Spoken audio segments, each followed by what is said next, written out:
আজ আমরা কথা বলবো ন্যাশনাল সেভিংস সার্টিফিকেট বা এনএসসি নিয়ে।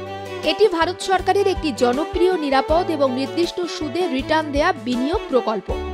যারা ঝুঁকি কম এবং ট্যাক্স বাঁচিয়ে নিশ্চিত আয়ের ব্যবস্থা করতে চান, তাদের জন্য এনএসসি বহু বছর ধরেই অন্যতম বিকল্প। এনএসসি কি?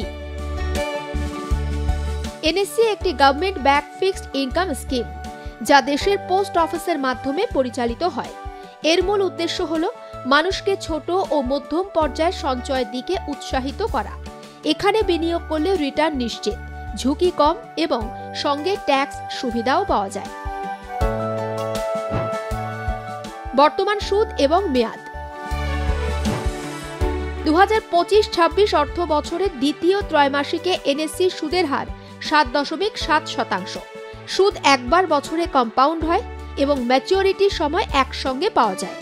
এনএসসির মেয়াদ 5 বছর, অর্থাৎ আজ টাকা জমা করলে 5 বছর পর আপনি সুদ ও মূলধন মিলিয়ে সম্পূর্ণ পরিমাণ ফেরত পাবেন। অর্থাৎ আজ যদি আপনি 1 লক্ষ টাকা জমা করেন, 5 বছর পর সুদসহ আপনার হাতে পুরো ম্যাচিওরিটি রাশি মিলবে, যা বর্তমান সুদের হার অনুযায়ী 1,44,903 টাকা।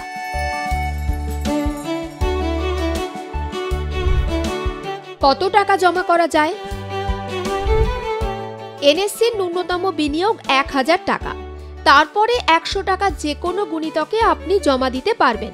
এখানে বিনিয়োগের কোনো সর্বোচ্চ সীমা নেই, আপনি যত খুশি বিনিয়োগ করতে পারবেন।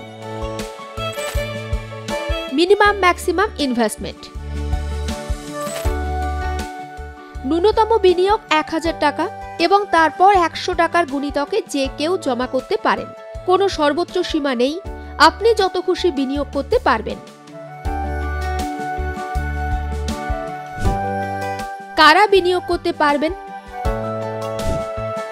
এই স্কিমে বিনিয়োগ করতে পারবেন শুধুমাত্র ভারতের নাগরিকরা।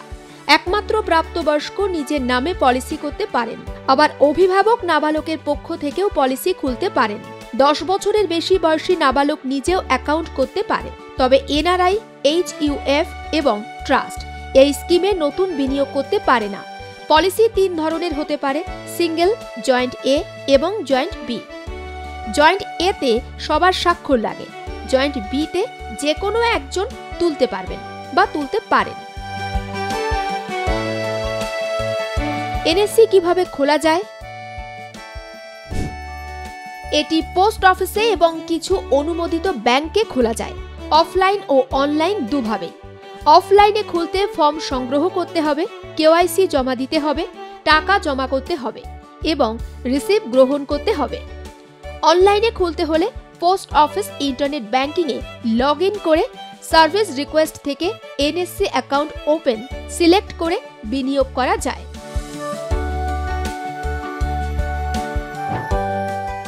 ট্যাক্স সুবিধা।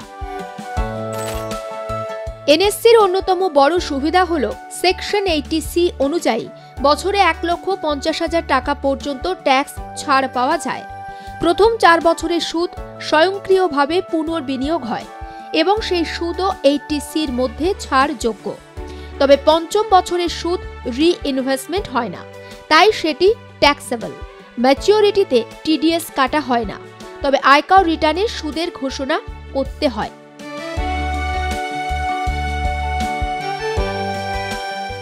অন্যান্য স্কিমের সঙ্গে তুলনা।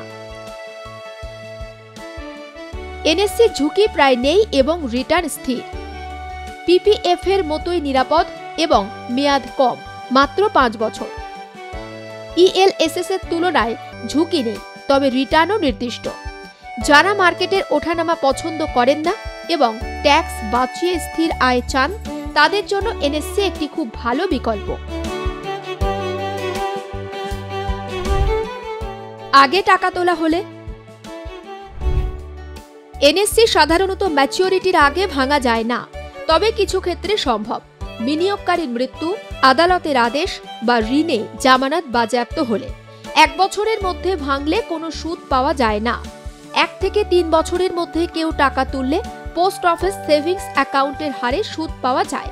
3 বছর পরে স্কিম অনুযায়ী সুদ প্রযোজ্য। লোন নেওয়ার সুবিধা।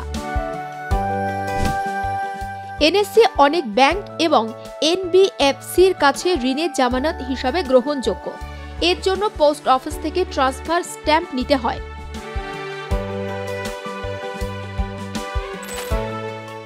ম্যাচিউরিটির পরে টাকা তোলা। ম্যাচিউরিটির পরে যে কোনো পোস্ট অফিস থেকে টাকা তোলা যায়। হোম ব্রাঞ্চ না হলেও সমস্যা নেই। নিতে হবে এনএসসি সার্টিফিকেট বা ডিজিটাল কপি, পরিচয়পত্র এবং এনক্যাশমেন্ট ফর্ম। টাকা নেওয়ার পরে সার্টিফিকেটের পিছনে স্বাক্ষর করতে হয়। সঞ্চয় সবসময় বিনিয়োগকারীর লক্ষ্য, সময় এবং ঝুঁকি গ্রহণ ক্ষমতার উপর নির্ভর করে। যারা নিরাপদ ব্যবস্থা চান, ক্ষতির সুযোগ রাখতে চান না এবং একই সঙ্গে আয় থেকে ট্যাক্স বাঁচাতে চান, তাদের জন্য এনএসসি একটি বাস্তব, পরীক্ষিত এবং জনপ্রিয় সেভিংস স্কিম। ব্যুরো রিপোর্ট, আর প্লাস নিউজ।